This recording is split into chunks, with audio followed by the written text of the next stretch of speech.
Hello and welcome to my channel The Right Place. I am back with new video on one pager notes. So first of all I would like to say thank you मेरी last video को इतना appreciation देने के लिए।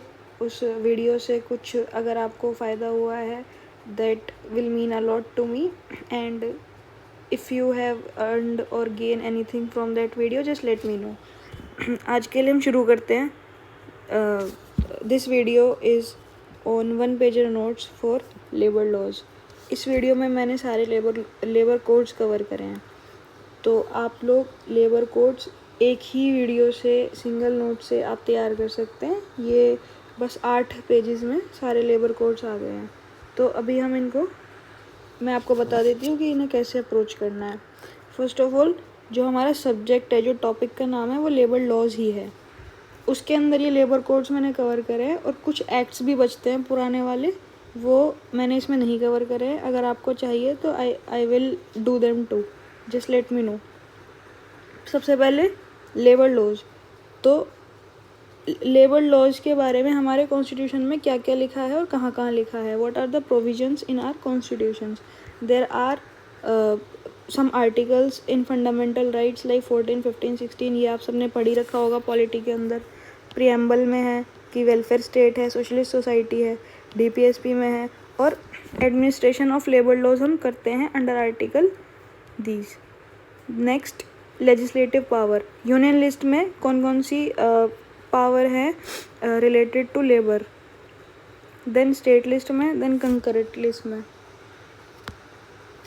उसके बाद आता है ऑर्गेनाइजेशंस रिलेटेड टू लेबर. मैंने क्या करा है कि सारी ऑर्गेनाइजेशंस जो भी लेबर से रिलेटेड हैं वो एक जगह कंबाइन करती हैं ताकि आपको ये जगह जगह जाके ना पढ़नी पड़े और एक जगह आपको कंसाइजली ये कवर हो जाए.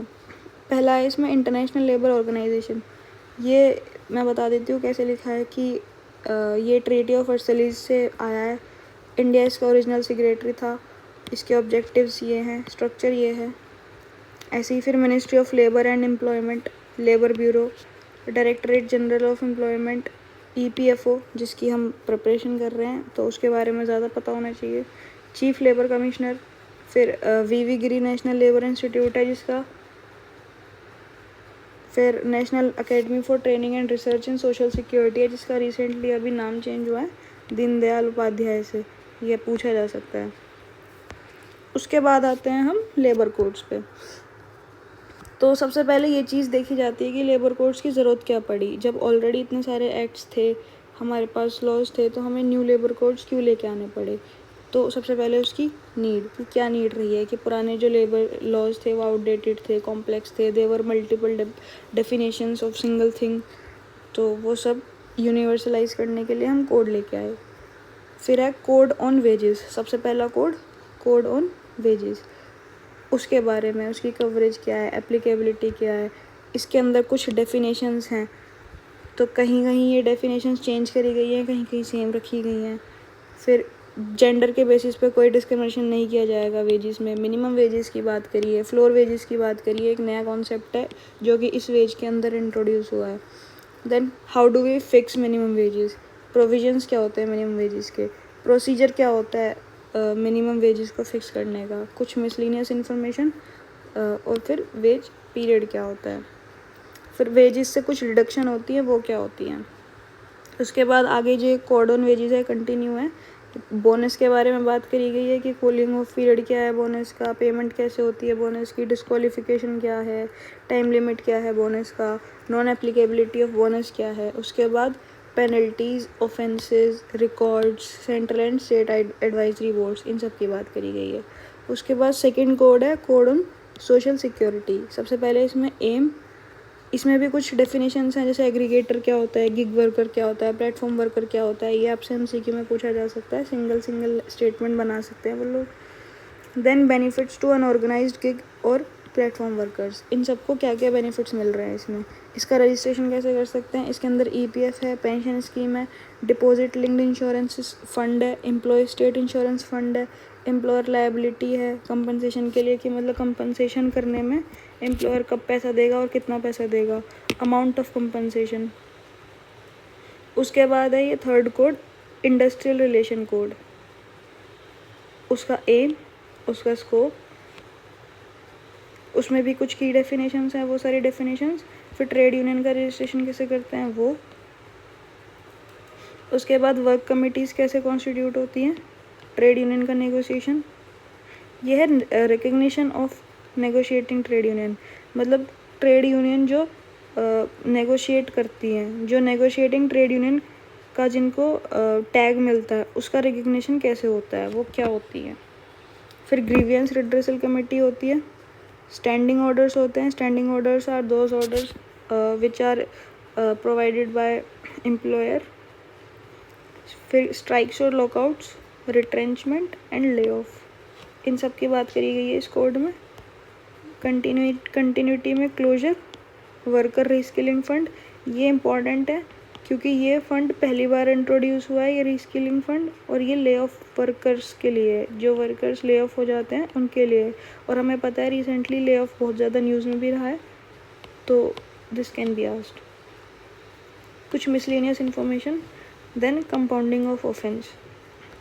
उसके बाद है last code, occupational safety and health code.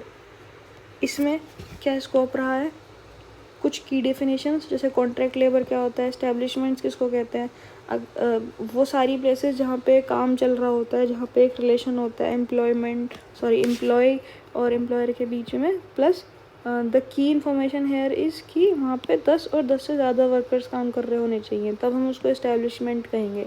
ये नहीं कि अगर 2 लोग बैठ के कुछ काम कर रहे हैं, भले ही वो जो भी एक एस्टेब्लिशमेंट प्रोवाइड करती है वही सारी चीज़ें प्रोवाइड कर रहे हैं, लेकिन सिर्फ 2 लोग हैं तो उसे एस्टेब्लिशमेंट नहीं बोला जाएगा। Then license and registration.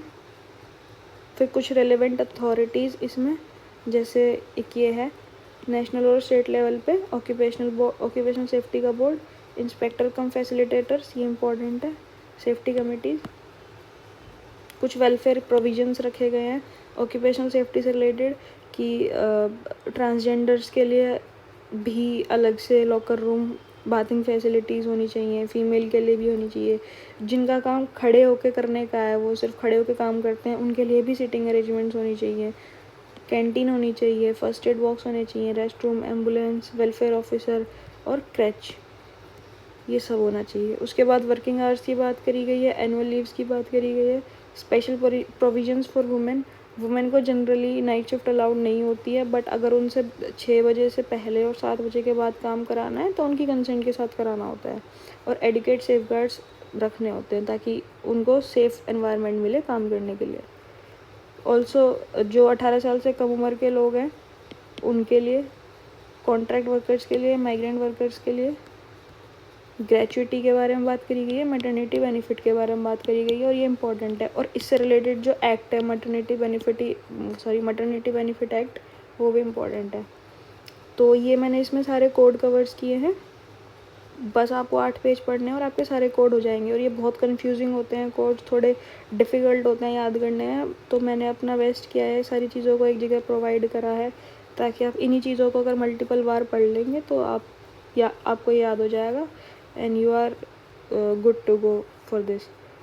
उसके बाद इसमें कुछ एक्ट्स रह जाते हैं जो कि इससे कम इम्पॉर्टेंट है, सबसे ज़्यादा इम्पॉर्टेंट ये कोड्स ही थे। तो अगर आपको चाहिए कि मैं वो एक्ट्स भी 1 पेजर नोट्स के तरह लेके आऊँ या फिर किसी और सब्जेक्ट के आपको नोट्स चाहिए, तो just let me no in the comment box. Thank you.